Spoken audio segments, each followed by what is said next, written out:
Hey guys, welcome back to Vision Shares. I'm Karthik Kulkarni. Today we're going to be discussing about the next step after we have created a Demat account and we have put in the money and now you want to start investing. If you haven't already checked out my first video on the basics of stock market, I would recommend you to go and do that first because that is vital for you to understand this video. There is an icon on the top, you can see it.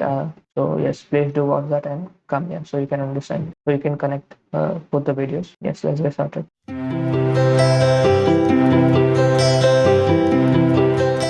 Okay, today we're going to talk about when you start an app or when you start investing, the first thing that you get to see on the screen are the indexes, that is Nifty 50 and Sensex. Now, what are these indexes actually? These indexes are actually nothing but the market price for all the companies that go higher and lower. Nifty 50 means that it's a stock index of the National Stock Exchange, the NSE. The Nifty 50 has 50 companies, whereas the BSE, the Sensex, has 31 companies. So what do the indexes actually mean? It's indexes are just formulas actually. You just need to know what it actually represents more than what the formula is actually. So yeah, the indexes are just they go up and down depending on the volatility of the market. The market prices of each company that is on the respective stock exchange, whatever volatility each company shows, the aggregate, the value of it. If one company is going high, whereas one company is going low, the average is taken out and the indexes go up or higher. So yeah, there's not much to know about the indexes actually. You just need to know the names and like where the index actually stand right now.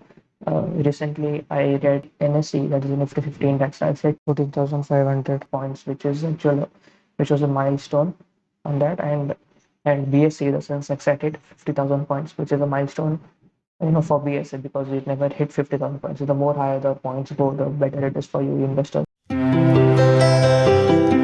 When you open any of the indexes, like whatever company you want to buy the shares in, you see charts. You can see a graph. On the x-axis is the time frame, like and how much time is passing by, and on the y-axis is the market price of each of the company of each share. Each second passes, the index or the share of the company, or the market price of the company fluctuates, up and down. What these charts means, if the graph is going high, it means that the price is increasing. If the graph is falling down, it means the price is decreasing. When the price increases, it means you're gaining. Like the market price is going higher and higher. And if it goes down, the price is going low. Normally, in the stock market, when it goes higher, the graph becomes green, and when it goes down, it becomes red. Actually, there's a baseline, like with a profit or loss. It is a line which tells you if your stock is going to be in the profit area or in the loss area. If it goes above that line and it stays there, it is going to be remaining in the green area. So it means you're in the profit. You're making some amount of profit. But if it goes below that line, it means you're making some amount of loss, which is the red. So how is that line, profit or loss line, determined? It's actually the closing price of the previous day. So yeah, so at 9:15 when the stock exchange opened, it's going to be opening at the closing of the previous day. Like if it closed at 100 rupees on 1st of May, on 2nd May is going to open at 100 rupees, and that is going to be the baseline for the 2nd of May. If the if the graph goes below 100 rupees, it's going to be in the red zone, that is a loss. If it goes above 100 rupees, it's going to be in the green zone, that is a profit. And at 3:30, if the graph remains at above 100 rupees, it closes at a profit. It's going to show you as a profit. And if it goes below the line, it shows red. That means it is a loss for you. Yes, let's get to the important terms while trading. I'm going to be brief about all these things. Let's get to it. Yes, the first point is market price. Market price is nothing but the current price that is running on the stock exchange. Market price is determined by the total valuation divided by the number of outstanding shares. Market price basically means if you go in the market right now and if you ask them like what is the price of this, they're going to quote you a price that is called the market price. Yes, 52 W high. Now here W means week. So 52 weeks high, as in what is the highest price that was recorded in the year? 52 weeks means a year. 52 week low as the lowest price recorded in the year. Market capitalization means actually the total outstanding number of shares into the market price is actually market capitalization. Today's high, as in the current days. What is the highest price that it touched?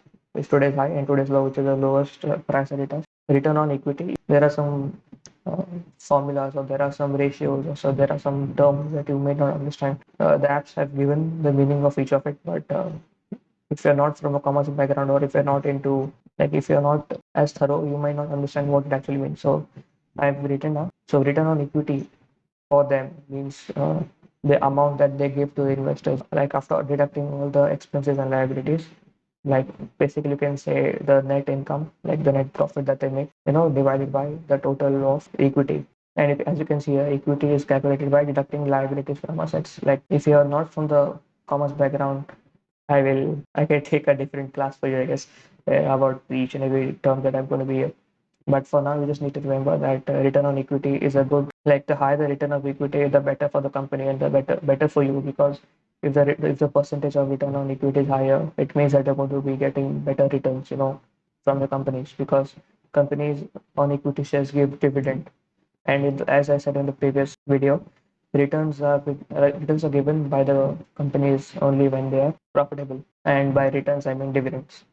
So yeah, if the return on equity is higher, then it is good for you. Price earnings ratio, that is also called as PE ratio, is it's actually a formula. It's any financial uh, investor, or any person who is a financial field of activity will be knowing the price earnings ratio.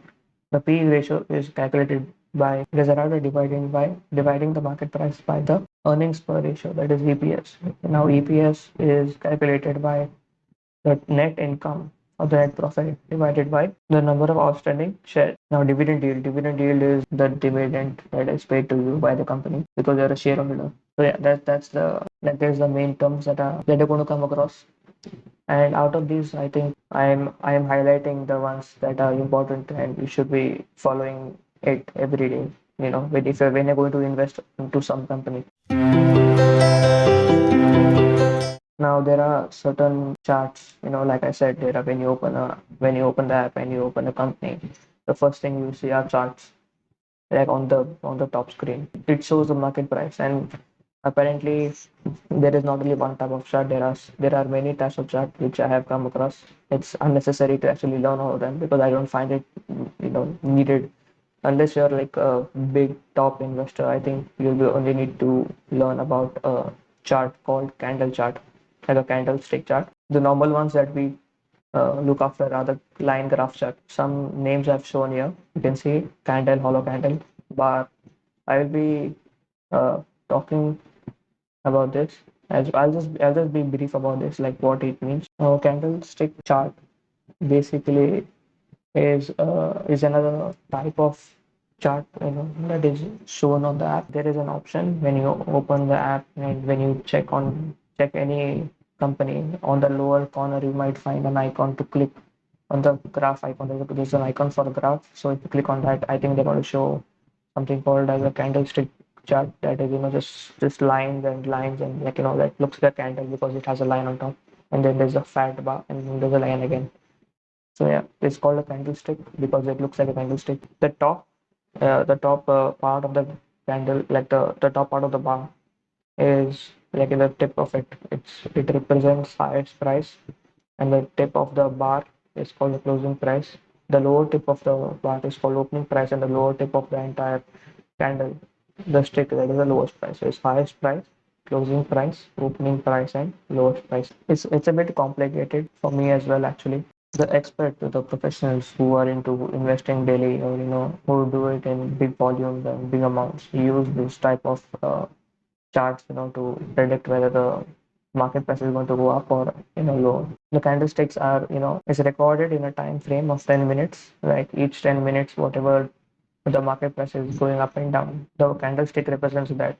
Like, if there's a highest, if there's a closing price, if there's an opening price, or if there's a high price or a low price, what have happened in those 10 minutes, it records that, and it depending on that, it becomes the top part of the candle, or the main body of it. I don't think you'll be needing this when I'm a beginner. When you're a beginner, I don't think it's going to be helpful because we are not into this field, for 10 more than 10 or something. Even the normal line graph that we see is useful. I hope this was helpful. Thank you, and keep watching Vision Shares.